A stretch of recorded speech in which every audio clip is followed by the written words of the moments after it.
Good morning বন্ধুরা, সবাই কেমন আছো? ভালো তো? আজকে জানাচ্ছি সবাইকে একটা সুন্দর দিনের শুভেচ্ছা। দেখো আজকের পরিবেশটা কত সুন্দর।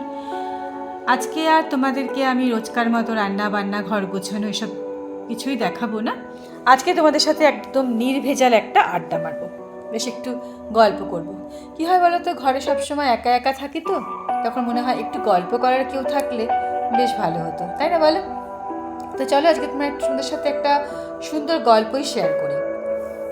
আসলে কি বলো তো, এই যে বৃষ্টি পড়ছে, এই বৃষ্টির দিনে আমাদের সব থেকে ভালো লাগে হচ্ছে বেশ সুন্দর ঠাকুমা দিদিমাদের বাড়িতে আছে আর কি। ছোটোবেলায় আমাদের ভালো লাগতো ঠাকুমা দিদিমার কাছে সুন্দর সুন্দর ভূতের গল্প শুনতে, আর নয়তো বেশ দুপুরবেলা একটুখানি গরম গরম খিচুড়ি, বেগুন ভাজা। আর তখনকার দিনে মানে অনেক আগে যখন আমাদের ছোটোবেলা ছিল, তখন তার অত কিছু রান্না হতো না। সামান্য হয়তো একটু কাঁঠালের বিচি মা একটু ভেজে দিল, একটু গরম গরম খিচুড়ির মধ্যে বেশ একটু কুমড়ো, পুঁই শাক, পালং শাক, কখনো বেশ একটু বড় বড় দেখে আলু, আর এই সময় তো বেশ সুন্দর কাঁকরোল হয়। তো কখনো কখনো গোটা গোটা কাঁকরোলগুলোকে অর্ধেক অর্ধেক পিস করে খিচুড়ির মধ্যে দিয়ে দিত। আর বেশ নামানোর পরে তোমার তেজপাতা, আদা, শুকনো লঙ্কা, মানে এটাকে ফোড়ন দিত। উফ, সে যে কি দুর্দান্ত সুগন্ধ বেরোতো। ওইটা যেই ফোড়নটা দিত তখন সঙ্গে সঙ্গে আমরা বলতাম, মা এবার খেতে দিয়ে দাও, খেতে দিয়ে দাও, ভীষণ খিদে পেয়ে গেছে। তো মা বলতো, দাঁড়া, আগে তো সোমবারটা দিয়েছি, একটু সোমবারের গন্ধটা পুরো খিচুড়ির সাথে মিশুক, তারপর তো খাবি। কিন্তু আমাদের আর তর কোথায় সয়। আরেকটা জিনিস এই বৃষ্টির সময় বেশ ভালো লাগতো, সেটা হচ্ছে বৃষ্টিতে ভেজা। তখন কি হতো, আমাদের তো আমরা কলকাতা শহরেই থাকতাম, তো আমরা কি করতাম, সব বন্ধুরা মিলে যেই বৃষ্টি নামতো আমরা সঙ্গে সঙ্গে বৃষ্টিতে ভিজতে বেরিয়ে যেতাম। বৃষ্টিতে কীভাবে ভিজতাম, পুরো রাস্তায় রাস্তায় আমরা বৃষ্টিতে ভিজে ভিজে ঘুরতাম, গল্প করতাম, আর অঝোর ধারায় যে বৃষ্টি পড়তো সে বৃষ্টিতে ভিজতাম। এদিকে মা কি বকাবকি করতো, তারপরে এত বড় বড় চুল ছিল, সেই চুলগুলোকে মা বলতে, এগুলো শোকাবি কী করে, এখানে তোরা একদম কথা শুনিস না, গলা ব্যথা হবে, ঠান্ডা লাগবে।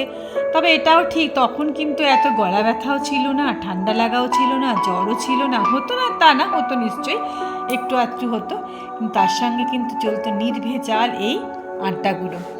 তো সেগুলো খুব মিস করি। এখন তো বৃষ্টি পড়ে, সবই পড়ে, কিন্তু কোথায় আসে বন্ধু আর কোথায় সে বৃষ্টিতে ভেজা। এখন নিজেরাই ভিজবো না, এতক্ষণ বৃষ্টিতে ভিজতে এত ভয় করে, মাঝে মাঝে ইচ্ছে করে জানেন তো, যা একটু ছাদে গিয়ে একটু বৃষ্টিতে ভিজে আসি। ও বাবা, যেই বৃষ্টিতে ওই বাজ পড়ে, ওই বাজ পড়ার শব্দে মানে এখন জুবুথুবু হয়ে ঘরের ভেতর মানে ঢুকে যায় আর কি। তো এখন আর সেই সময়টা কিন্তু চলে যায় মানুষের, সেই আনন্দের যে সময়টা যে আগে ছিল সে জিনিসগুলো কিন্তু একই আছে, কিন্তু আমাদের মনের যে ভাবটা সেটা পাল্টে গেছে। আগে যেরকম অল্পতেই আমরা কত সন্তুষ্ট থাকতাম, খিচুড়িতেই সন্তুষ্ট, একটুখানি কাঁঠালের বিচি ভেজে দিলে বা বাবা কী সুন্দর লাগছে, মা দারুণ লাগছে।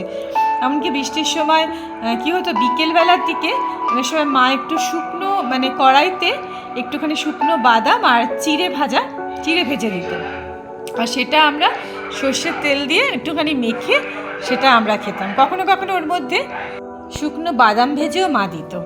তো যাই হোক, সেই মাও নেই জীবনে, আর সেই সময়টাও নেই, আর সেই আনন্দগুলোও নেই। এখন অন্যরকম আনন্দ আছে, কিন্তু সেই ছোট্ট ছোট্ট আনন্দের মধ্যে ছিল বৃহৎ একটা পাওয়া।